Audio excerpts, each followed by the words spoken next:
what a race. So how did Charles Leclerc beat Sergio Perez to P2 in the championship?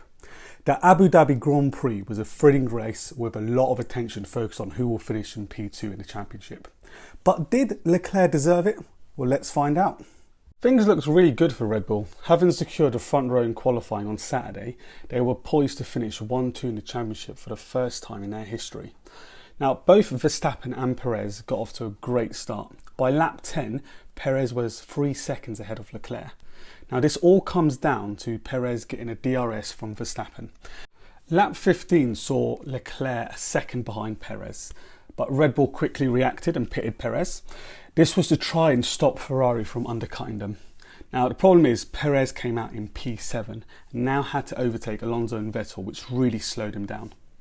Ferrari had a great plan and they pitted Sainz first in lap 18 just to see how the hard tyre would cope on the Ferrari, all while Leclerc was keeping up with pace with Verstappen, albeit 7 seconds behind. Now, by lap 20, Perez was 18 seconds behind Leclerc, who was yet to pit. The following lap, Verstappen pitted and gave Leclerc open air to race in again.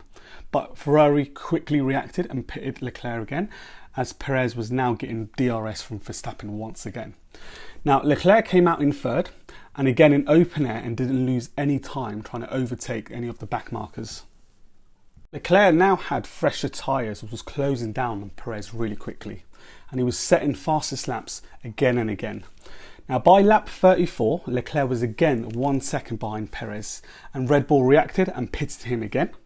And Perez came out in P6 and now had to overtake the two Mercedes and Ferraris once again. Now, in lap 45, Perez had a big lock-up trying to overtake Hamilton, which didn't go to plan. He eventually overtook the 7-time world champion in the following lap.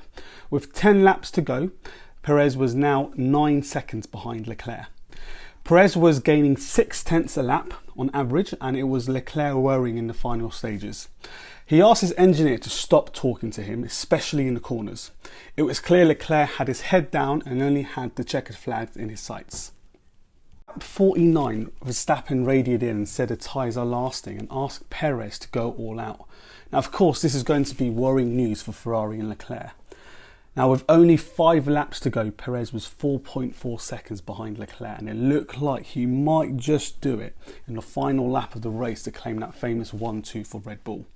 More drama was to follow. In lap 56, Perez was getting another dose of DRS from the back markers, but at the same time, Leclerc managed to match Perez's lap time, which was a pivotal moment for the Ferraris. Now, was Leclerc saving power for the final laps? Either way, in the final lap, Leclerc was 1.9 seconds ahead of his rival, and it all seemed doom and gloom for the Mexican. And they finally both crossed the line, and Leclerc finishing 1.3 seconds ahead and claiming P2 in the championship. Does Leclerc deserve P2 in the championship? Well, I think so. If you look back at the season, Ferrari and Leclerc had quite a few problems.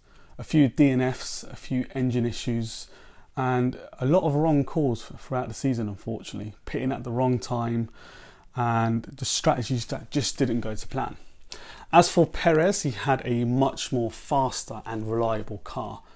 So in my opinion, Perez really should have been miles ahead of Leclerc in the championship.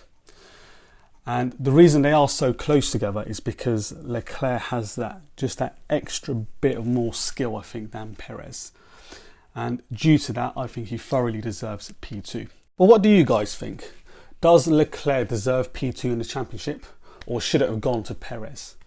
Leave your comments below and don't forget to subscribe and like for more content like this.